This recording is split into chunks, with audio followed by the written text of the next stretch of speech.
Illinois Democratic Senator Tammy Duckworth joins us now from Capitol Hill. Good morning to you, Senator. Good morning.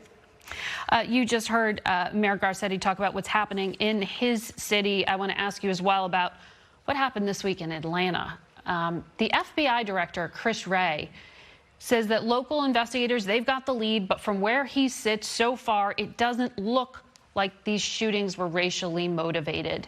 From where you sit, is he wrong?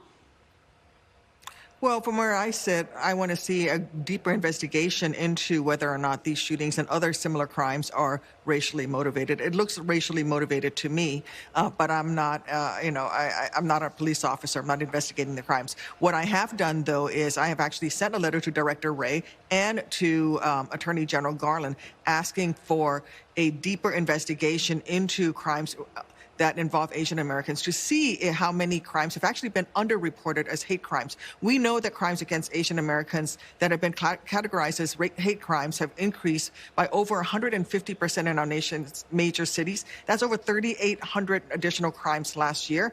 But we also know that many of these crimes go underreported as hate crimes and are just classified as a mugging or harassment or vandalism when they were targeted at Asian Americans and Pacific Islanders in particular.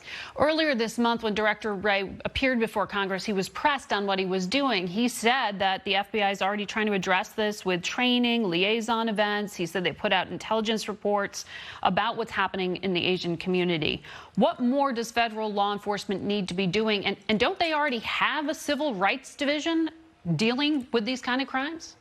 Well, they do, but the problem is the crimes often are not reported as a hate crime or race-motivated crime at the scene with the local police officers because people just don't see Asian Americans as a minority group that gets attacked on a regular basis. Now, if you're Asian American like me and my family, you know it happens on a regular basis, but oftentimes these crimes just get reported in some other way. Or when you say, hey, I think it was race-motivated, it doesn't, the authorities don't pay attention to that and just reclassify them. And that is what I've asked Director Wray and Attorney General Garland to take a deeper dive into. Let's relook at all of these crimes involving Asian Americans and let's see how bad is this underreporting. I want to ask you about another dimension to this issue that I thought was raised in an interesting framing by the Atlantic Journal and Constitution. They have a front page story saying, before the killing spree in that city, Georgia let an industry that exploits Asian women flourish. Given the national conversation around commodification and exploitation of Asian women in this country, I wonder what you think of this idea. Were those women in Atlanta essentially being exploited and victimized twice? Well, I think that any time that you're part of a minority group, especially one with reduced power, you are much more susceptible to being exploited. And that's why I want us to take a deeper look at the situation here. Asian women in particular have been commoditized. Asian women in particular have this stereotype against them that they're weak and submissive, and they've been over-sexualized.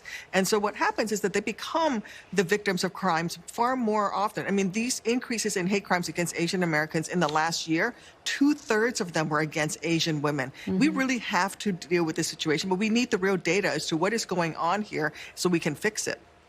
The president on Friday endorsed a bill I know you are a co-sponsor of called the COVID-19 Hate Crimes Act. All the co-sponsors are Democrats. Do you have any pledges from Republicans to sign on? We don't at this time, and it's astonishing to me. I mean, the House passed a bill that actually was a resolution against hate crimes against Asian Americans tied to COVID. And, you know, we had actually Republicans who voted against it. And Mitch McConnell at the time, because Republicans were in charge, wouldn't even let us vote on it in the Senate. I mean, where can you be that you would not be willing to vote on a bill that would condemn violence against any group of Americans? We will look for an answer to that question. On immigration, I want to ask you, President Obama, as you recall, was heavily criticized. He was even called the deporter-in-chief. President Biden now is coming under heavy criticism for this crisis at the U.S. border.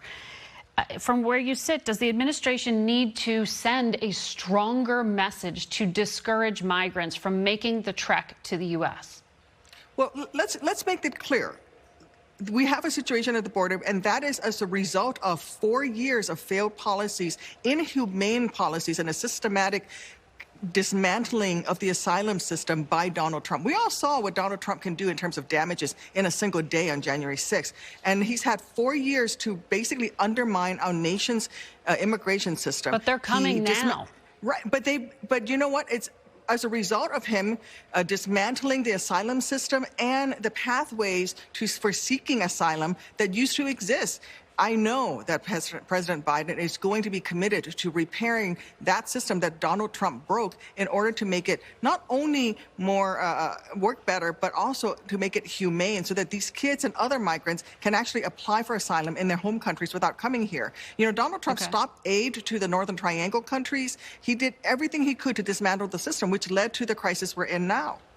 Quickly, Secretary of Defense Austin was in Afghanistan this morning. In about 40 days, U.S. troops are scheduled to be pulled out.